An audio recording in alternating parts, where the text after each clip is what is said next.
Hey, what's up, everybody? It is Mark with the My Front Range Living Team. Today, we're talking a little bit about is now a good time to buy a home? So, obviously, you've probably seen a ton of coverage about the housing market shifting, or there's a move, or there's some sort of activity going on in the housing market, specifically here in Colorado Springs. And it's raising the question, is now a good time to buy a house? This kind of goes back to the age-old question of should I rent, should I buy? It's the rent versus buy conversation. So when we're talking about the Colorado Springs real estate market, or we're talking about the housing market here in Colorado Springs, the reality of it is still a great time to buy a house. Yes, we have seen some movement in the market, but that doesn't mean it's not a good time to buy a house. Really, the main question we're getting right now, well, Mark, I'm going to wait for interest rates to kind of calm down a little bit. Well, I want to talk to everybody about that a little bit because the reality of it is no one saw sub 4% interest rates ever happening in history. It was really an anomaly that it happened to begin with. And that's if you ask any economic expert right now or anyone in our industry, it's just not something we anticipated. And it clearly created a frenzy in our market over the course of the last 2 or 3 years. So right now we're hovering right around 5.25%, 5.5%. And I understand that that's higher than where we've been over the last several years, but the reality of it is that's still pretty low historically. And if you are renting right now, do you know what your interest rate is on your current monthly rent? It's right, it's 100%. You're paying 100% interest on rent. So if interest rate is a conversation you want to have, we can have it. And yes, it does impact affordability. I don't want to take that away. But the reality of it is getting in the market is still super important, and that takes us into the next topic here, and that is the cost of housing. Look, it's still going up, everybody. Yeah, there's some fluctuation in that space, and we have seen concessions. We've seen sellers coming down, a ton of price reductions. But if you look historically over the course of the last month or so here in the Pikes Peak MLS, while we've had 30, 45%, somewhere in there, we've had almost up to 45% of our active listings have price reductions. What we're seeing is those price reductions are only about 2 to 3%. They're not drastic by any stretch of the imagination. And as we're looking at those houses who are seeing the price reduction, it was basically sellers and or agents, depending upon how you get your information, just trying to milk that last little bit. Hey, I want to take all the way at the peak here. Well, that peak is gone. So we're done with 20% year over year value increases. We're just not going to do that anymore, right? So now we're going to take it down a notch. But that doesn't mean we're not raising in value, okay? So the homes are still getting more expensive and the affordability is more difficult because of the interest rate.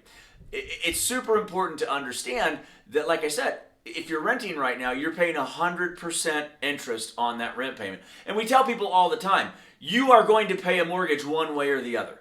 It's either yours or it's your landlord's. You make the decision. So I think we can all agree that building wealth through real estate is top of mind right now. And a lot of people are taking advantage of that opportunity, seeing their value increase like double digits year over year. But the cost of the housing, like I said, even if it goes 6 to 8%, only if it's single digit, it's still going up. So we love to tell people on a regular basis, it's never going to be cheaper to buy a house than it is today. I mean, if interest rates go up, go down, we're not guaranteed that they're going to go too much lower than what they currently are. There's no guarantee in that space. They could, and I don't want to pontificate in that space because if I could do that, you and I wouldn't be having this conversation via video now, would we? But they may not go any lower ever.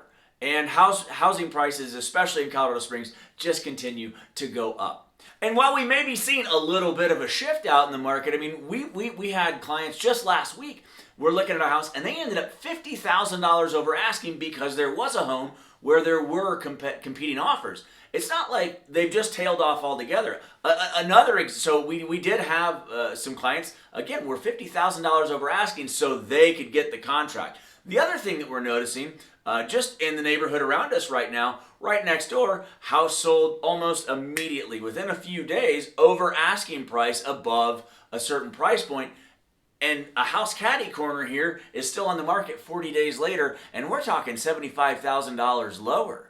So yeah, that $75,000 lower than ask is certainly a consideration, but right next door, it went over asking and in a few days. So the buyers are still out there. It's just they're being a little bit more finicky.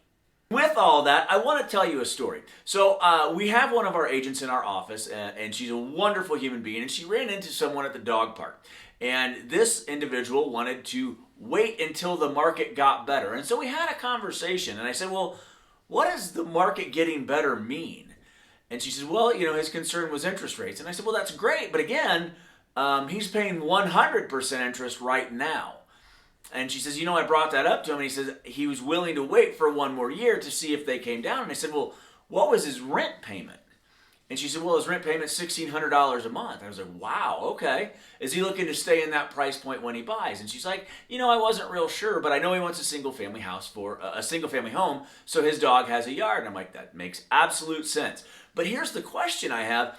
If you've got a $1,600 a month rent payment, just quick math tells me that you're almost $19,000 waiting to see if interest rates are going to go down year over year.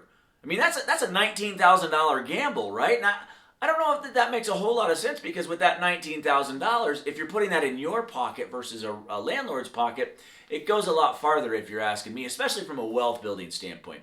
So anyway, we got to talking a little bit more, and he says, yeah, I don't know. And hey, everybody's circumstances are different. I'm simply saying that I don't believe it will be cheaper to buy a house than it is right now. As housing gets more expensive and interest rates continue to fluctuate anywhere between 5 and 6, if they do get back down to 4, by all means, refinance your house, of course.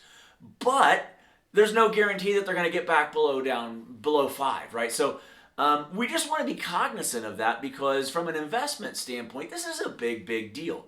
So when we have the question rent versus buy, I believe it's never been more important than it is right now as we start to see this shift. And like in the case of the gentleman at the dog park, I don't know what a better market looks like. There's no better time than the present to start investing in yourself, and that means from a real estate standpoint for sure. Hey, as always, everybody, we hope you found value in the content today. It would mean the world if you went below and clicked on that thumbs up button and gave us a like. And it would mean even more if you hit that bell down there and subscribe to our channel. We are putting out content every single week to help you make Colorado Springs feel like home. Hey, as always, if you're thinking about moving to the Colorado Springs area and you have some questions, of course, reach out. We would love to help you in any way that we can. You can find our website in the description of the video below, but also in that description, you're going to see our relocation guide. If you are thinking about moving to Colorado Springs, check that out. That's yours for free, no obligation or anything like that, but it gives you a better idea of some of the criteria in different parts of town that might help you make a better decision in housing. As always, everybody, we are so grateful for you stopping by. Thank you so much. We look forward to seeing you soon. Have a great day.